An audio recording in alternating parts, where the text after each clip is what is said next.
શ્રી વલ્લભાધીશ गिरिराज धरण के श्याम सुंदर श्यामने श्री गुसाई जी परम दयाड़ की श्री गोकुल नाथ की जय दाव दयाड़ की श्री नवनीत प्रिया लाल की जय अपने माथे विराता सेव्य स्वरूप की बधाई वैष्णव ने जाजा करे जय श्री कृष्ण जय श्री कृष्ण। रोज ईश्वर घर बदले छे पण आ ज्यां सुधी बधुं बराबर नहीं थाय ने त्यां सुधी पछी एडजस्ट थई जशे। काले आनंद कर्यो 1.5 महीने वल्लभनी पासे वल्लभनुं सानिध्य वल्लभनुं स्वरूप वल्लभ साक्षात छे एनी प्रतीति करी अने सामे वैष्णव।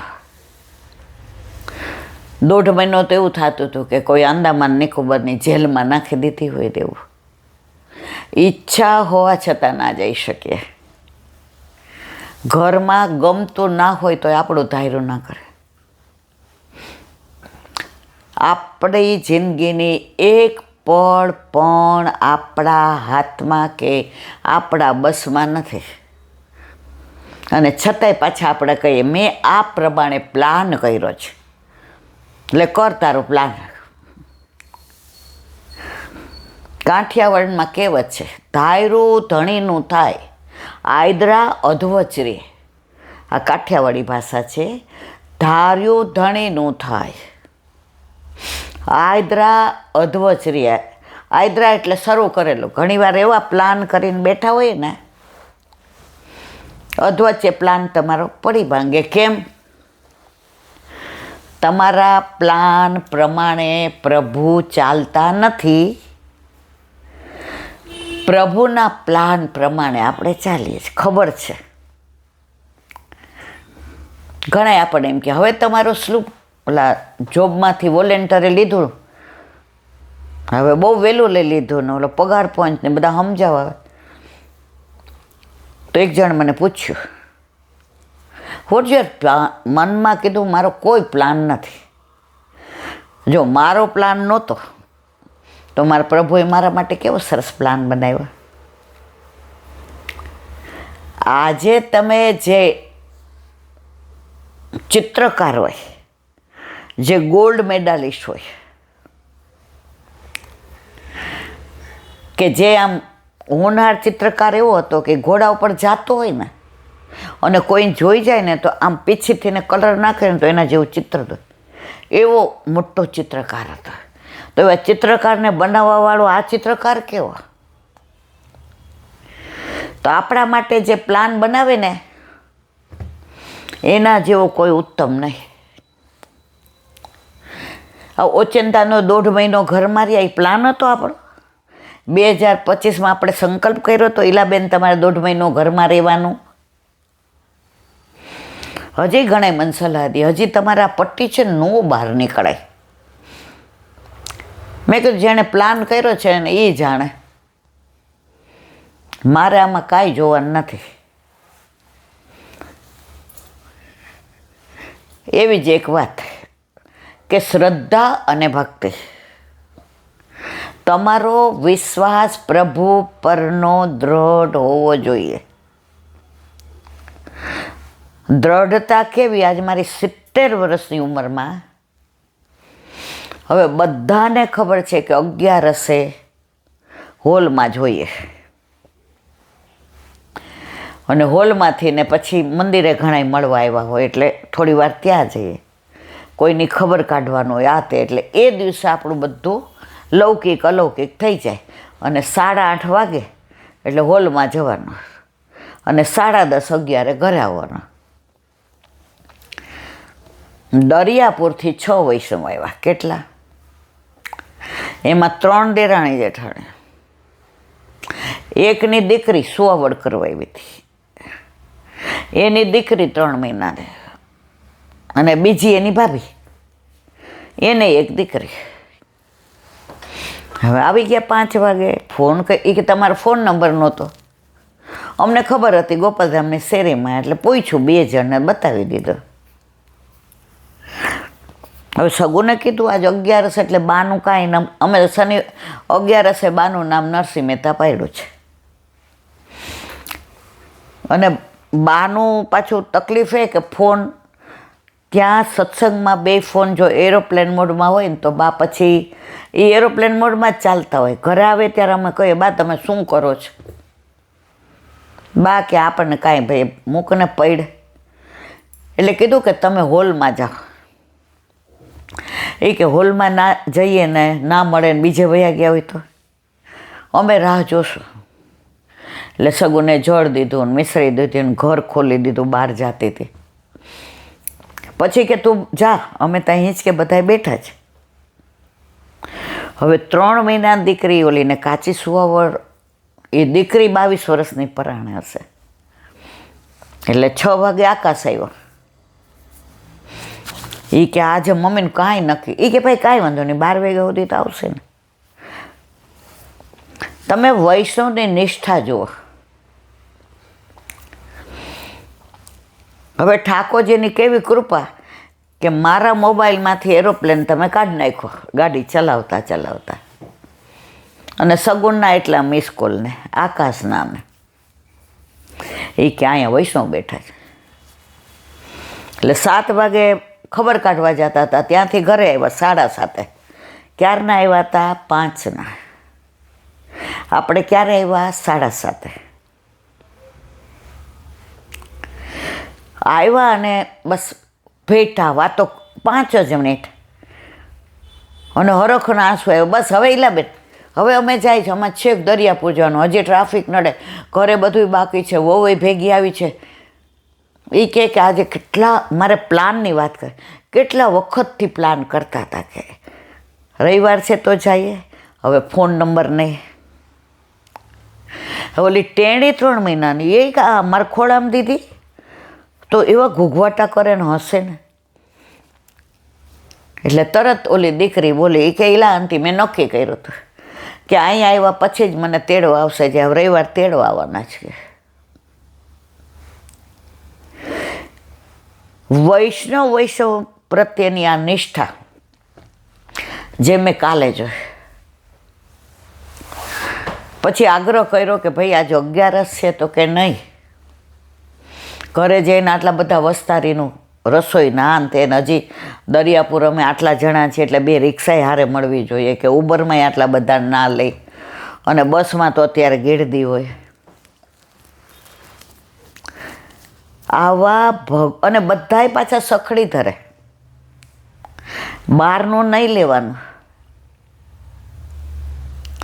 અને દેરાણા જેઠાણા બધાયમાં સંપ કેટલો કે કાંઈ મનોરથ કરે તો હારે કરવાના. મોટી મગનો મનોરથ કરે તો બધાય નક્કી કરે કે આ બધાય બોલાવવાના છે. કળિયુગમાં કાલે મેં આવું પેલું ફેમિલી જોયું. મેં કીધું હું 12 વાગે આવી હોત તો મને કે 7:30 વાગ્યા તો 12 વાગ્યા સુધી બેસત. અને ઓલી બા તો કેટલી ઉંમરના હતા. મારું કહેવાનો આશય એ છે, આપણને તો ઠાકોરજીમાંય આટલી નિષ્ઠા નથી. દર્શન કરવા ગયા હોય ને જો બંધ થાય, અરર 2 મિનિટ માટે રહી ગયા. ઘણી વાર જિંદગીમાં 2 મિનિટ માટે જ રહી જતા હોઈએ છીએ. કાલ હોલમાં એક વૈષ્ણવ કહેતા હતા ને, એ કે ઈલાબેન અહીંથી છૂટીને દર્શન કરવા ગયા એક જગ્યાએ, તો મારી સાથે કે 3-4 વૈષ્ણવ ઉંમરવાળા હતા. એટલે ત્યાં દર્શન જે મંદિર હતું, જે માલિક હતા, એ તો એટલા સારા, એટલા સોબર સ્વભાવના. મેં કીધું ઘણાય વૈષ્ણવ આવી રહ્યા છે, તો એક બેને મને એટલું વડચકું તોડ્યું. 6 વાગ્યા સુધી શું કરતા હતા? હવે 6 વાગ્યા પછી પાછા કયો છો? એ કે હું ત્યાં સ્થિર થઈ ગઈ કે દીનતા ન રાખો તો કાંઈ નહીં. વૈષ્ણવતા ન રાખો તો કાંઈ નહીં, માનવતા તો રાખો. અને જેના માથે બિરાજે છે પ્રભુ, એની દીનતા જુઓ, એની સૌમ્યતા જુઓ, એનો સ્વભાવ જુઓ. એ આવ્યા અને ખાલી આણે કીધું કે બે ચાર માજી આવે, વૈષ્ણવ આવે છે, શક્ય હોય તો રાખજો, નહીં તો કાંઈ વાંધો નહીં.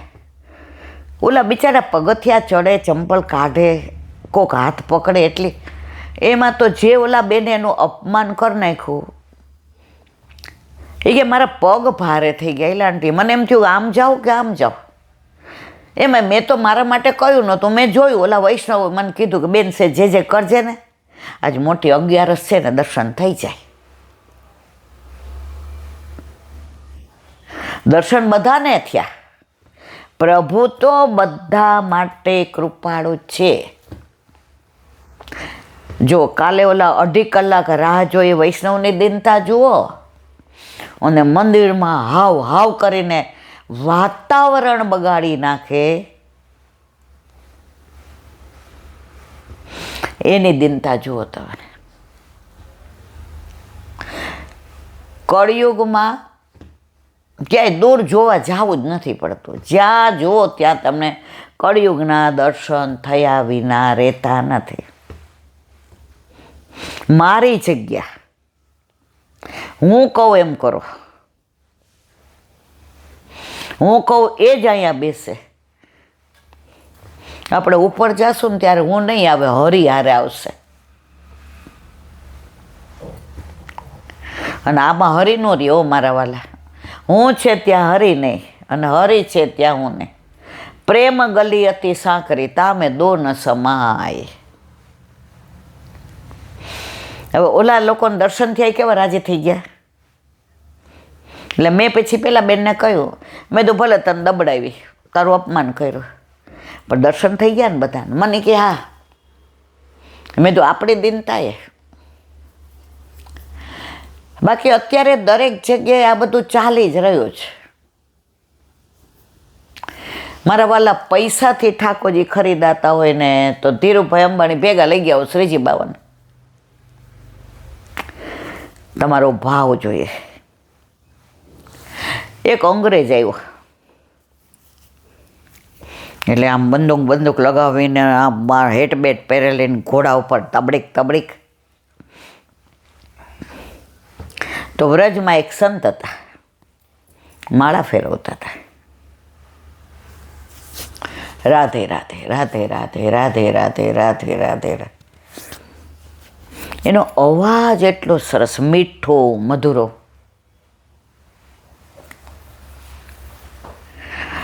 એના પડઘા એવા પડતા હતા. આ તો રાતના રાઉન્ડમાં નીકળ્યો હતો, પણ આટલી રાતની નીરવ શાંતિમાં પણ જાણે રાધાજી સાંભળતા હોય, અને એના નાભીમાંથી અવાજ નીકળતો હતો, રાધે ઓલી માળાજી, રાધે રાધે રાધે રાધે રાધે રાધે રાધે રાધે રાધે રાધે. આંખો બંધ. ઓલો ત્યાં ઊભો રહી ગયો. કોણ? ઓલો અપ્સર. હવે એ લોકોના તો શૂઝ એવા હોય, નીચે ઉતરો તો આનું ધ્યાન ન ગયું સંત મહાત્માનું. ઓફિસરની આગળ ને ગધેડાની પાછળ બને ત્યાં ન જવું, અને અહંકારની પાસે જવું જ નહીં. જે અભિમાની હોય ને એનાથી દૂર રહેવું, એનો પડછાયો એનો લેવો. એટલે આને ગુસ્સો આવ્યો, અહંકાર, અભિમાન, હું મોટો ઓફિસર. આમ લાકડી કરી કે એ બાબા રાધે રાધે શ્યામ. એની લીલા માતા કે નિકુંજ ને પ્રિયા પિતમ અત્યારે રસમે રસબસ ને સુંદર વેણી ધરી છે ને અંગીઠી ધર, એના તન્મયતામાં હતા. એને ખબર નથી આ અવાજ કર્યો આવ્યો છે. હવે આવા હોય ને એનો અભિમાન, એનો ગુસ્સો બહુ આવે. વૈષ્ણવ હોય ને એને તો જો ઓછો ગુસ્સો આવે. કેમ? એનામાં દીનતા હોય. જે વૈષ્ણવ ના હોય અને વૈષ્ણવ હોવાનો ડોળ કરે ને એને બહુ ગુસ્સો આવે. એને સાચું પોતાને સાબિત કરવું હોય. ત્યારે એમણે કહ્યું, બાબા, એ બાબા. એ જે અવાજમાં દીનતા આવી ને એટલે એણે આંખ ખોલી. એ કે હા બોલો. એ કે એ ક્યાં હે? માળાજી હતી. તુલસીજીના માળાજીથી જપ કરતા હતા. એટલે એણે ઓલી બંદૂક જોઈને કે એ ક્યાં હે? बाबा ये हमारा हथियार है. ये क्या है? ये कि ये हमारा हथियार है. बाबा, मैं पूछता हूं ये क्या है? साहब ये हमारा हथियार है. ઓલા પૂછ્યું આ હથિયાર શું કામમાં આવે? એ કે તારું હથિયાર શું કામમાં આવે? એ કે અમારી રક્ષા કરે. तो कि राधे राधे आए हमारी रक्षा करे. मेरी बात समझने की कोशिश नहीं करते बाबा. बिल्कुल समझता हूँ.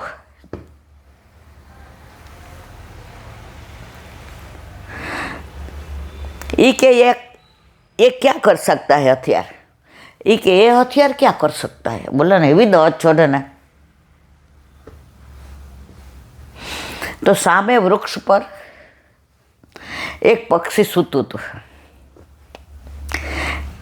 એટલે આણે બંદૂક મારી. કોણે? ઓલા ઓફિસરે. એટલે ઓલું પક્ષી મરી ગયું, નીચે પડ્યો. એ કે દેખો બાબા, ये हमारा हथियार ये कर सकता है, किसी की जान भी ले सकता है. ये तुम्हारा हथियार क्या कर सकता है? બાબા જઈને ઓલા પક્ષી પાસે જઈને બોલ્યા, શ્રી કૃષ્ણ શરણમાં, રાધે રાધે રાધે રાધે. ઓલું પક્ષી ઉડીને પાછું બેસી ગયું ઝાડ ઉપર. કે સાહેબ, હમારા હથિયાર એ કર સકતા હૈ. ઓલાએ બંદૂક ફેંકી, હેઠ ફેંકી દીધી. ઓલા શૂઝ પહેર્યા હતા, ફેંકી દીધા. अब बाबा आपको नहीं छोड़ूंगा.